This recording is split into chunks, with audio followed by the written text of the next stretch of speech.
Coming to details. మాజీ మంత్రి మల్లారెడ్డికి irrigation అధికారులు షాక్ ఇచ్చారు. మేడ్చల్ జిల్లా బొమ్రాసిపేటలో పెద్ద చెరువును మల్లారెడ్డి ఆక్రమించి ప్రహరీ గోడ నిర్మించారు.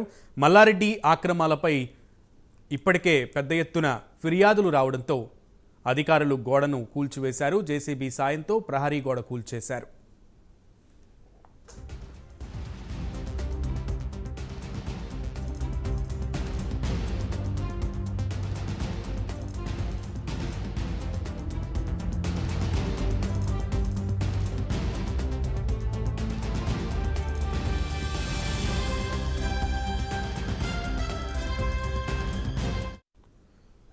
మాజీ మంత్రి మల్లారెడ్డికి ఇరిగేషన్ అధికారులు షాక్ ఇచ్చారు. మేడ్చల్ జిల్లా బొమ్రాసిపేటలో పెద్ద చెరువును మల్లారెడ్డి ఆక్రమించి ప్రహరీ గోడ నిర్మించారు. మల్లారెడ్డికి అక్రమాలకు సంబంధించి ఇప్పటికే పెద్ద ఎత్తున ఫిర్యాదులు రావడంతో అధికారులు గోడను కూల్చివేశారు. జేసీబీ సాయంతో ప్రహరీ గోడను కూల్చేశారు. పూర్తి సమాచారం మా ప్రతినిధి కుమార్ అందిస్తారు. కుమార్. Thank you Sunil. మాజీ మంత్రి మల్లారెడ్డికి మరో షాక్ తగ్గిందని చెప్పొచ్చు. షామీర్పేట మండలంలోని బొమ్రాసిపేట పెద్ద చెరువు FTL లోని నిర్మించిన ప్రహరీ గోడను అయితే ప్రస్తుతం అధికారులు అయితే కూల్చివేశారు. చెరువు FTL లో అక్రమ నిర్మాణాలు చేశారంటూ కూడా మల్లారెడ్డిపై అనేక ఫిర్యాదులు రావడంతో ప్రస్తుతం ఏదైతే అధికారులు కూడా ఆ గోడను అయితే కూల్చేయడం జరిగింది.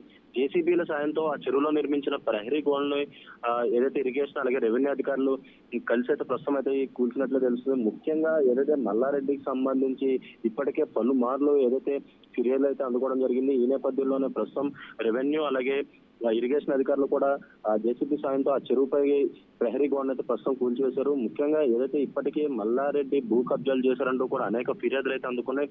గతంలో మనం చూసుకున్నట్టయితే ఏదైతే కొన్ని ఏరియాస్ లోని మల్లారెడ్డి మేడ్చల్ సంబంధించి చాలా భూ ఆక్రమణలు చేశారంటూ కూడా గతంలోనే చాలా ఫిర్యాదులు అయితే వచ్చినాయి.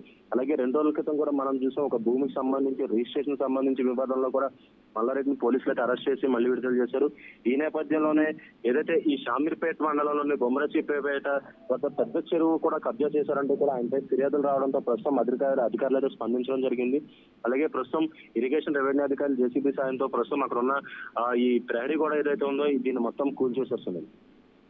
రైట్ కుమార్. అయితే ఇది మొదటిది కాదు, ముందు నుంచి కూడా అంటే బీఆర్ఎస్ అధికారం కోల్పోయినప్పటి నుంచి, మల్లారెడ్డి మంత్రి పదవి కోల్పోయినప్పటి నుంచి ఆయన ఆక్రమించిన స్థలాల విషయాల్లో ఎవరైతే బాధితులు ఉంటారో వాళ్ళు ఒక్కొక్కరిగా బయటకు వస్తున్నటువంటి పరిస్థితి ఉంది. సో దానికి సంబంధించి ఆయన రాజీనామా చేస్తానంటాం, రాజకీయాల నుంచి తప్పుకుంటానంటాం, సవాళ్ళు విసరడం జరిగింది. కానీ ఆక్రమణలు అయితే బయటపడుతూనే ఉన్నాయి. దీనికి సమాధానం ఏమైనా ఇచ్చే పరిస్థితి ఉందా మల్లారెడ్డి? సునీల్, మనం గతంలో చూసుకున్నట్టయితే బీఆర్ఎస్ హయాంలో ఉన్నప్పుడు పెద్ద ఎత్తున భూ కబ్జాలు చేశారంటూ బీఆర్ఎస్ హయాంలో మంత్రి పదవిలో ఉన్న సమయంలోనే మల్లారెడ్డిపై చాలా ఆరోపణలు అయితే వచ్చినాయి. అప్పుడు కూడా ఏదైతే సవాల్ విసురుతూ కూడా మల్లారెడ్డి అప్పుడు చాలా ప్రసంగాలు అయితే చేయడం జరిగింది. అప్పుడు కూడా ఏదైతే తన ఒక సెంటు భూమి ఆక్రమించినా సరే తన పదవి నుంచి తప్పుకుంటారంటూ అనేక సార్లు అయితే సవాళ్ళు అయితే విసిరారు. ముఖ్యంగా ఏదైతే 2023 ఎలక్షన్స్ తర్వాత ఎప్పుడైతే కాంగ్రెస్ ప్రభుత్వం హయాంలోకి వచ్చిన తర్వాత మల్లారెడ్డి ఏదైతే అకృత్యాలు ఒక్కొక్కటి అయితే బయటకు వస్తున్నాయి. ఇప్పటికే చూసాం మనం మల్లారెడ్డి కాలేజీలో గోడలు కూల్చివేత కావచ్చు, దుండిగల్కి సంబంధించి ఒక గోడ కూల్చివేత కావచ్చు, ప్రస్తుతం ఏదైతే మొన్న ఒక స్థలం రిజిస్ట్రేషన్ సంబంధించి ఒక వివాదం కావచ్చు, అలాగే ఇప్పుడు మేడ్చల్లోని షామీర్పేట పరిధిలో ఉన్న ఈ గోడ కూల్చివేయడం కావచ్చు, ఇవన్నీ కూడా ఏదైతే ఇప్పుడు బీఆర్ఎస్ హయాం వెళ్ళిపోయిన తర్వాత కాంగ్రెస్ హయాం వచ్చిన తర్వాత ఒక్కొక్కటిగా అయితే బయటకు వస్తున్నాయి. ముఖ్యంగా మల్లారెడ్డి బాధితులు ఏదైతే అప్పట్లోనే మంత్రిగా ఉన్న సమయంలోనైతే వాళ్ళైతే భయపడినట్టే తెలుస్తుంది. ప్రస్తుతం ఏదైతే కాంగ్రెస్ హయాం వచ్చిన తర్వాత మల్లారెడ్డి బాధితులు ఒక్కొక్కరు అయితే బయటకు వస్తున్నారు. వరుస వివాదంలో అయితే ప్రస్తుతం మల్లారెడ్డి ఉన్నట్లయితే చెప్పొచ్చు. ముఖ్యంగా మంత్రి పదవిలో ఉన్నప్పుడు మాత్రం తనకు అడ్డు లేరంటూ కూడా తన ఇష్టానుసారంగా అయితే ఏదైతే ఇలాంటి కబ్జాలు అయితే చేశారని చెప్తున్నారు. ఎప్పుడైతే కాంగ్రెస్ ప్రభుత్వం హయాంలోకి వచ్చిన తర్వాత ఏదైతే బాధితులు ఒక్కొక్కరిగా అయితే బయటకు వస్తున్నారు. ఇప్పటికే అనేక మంది ఫిర్యాదులు అయితే చేశారు.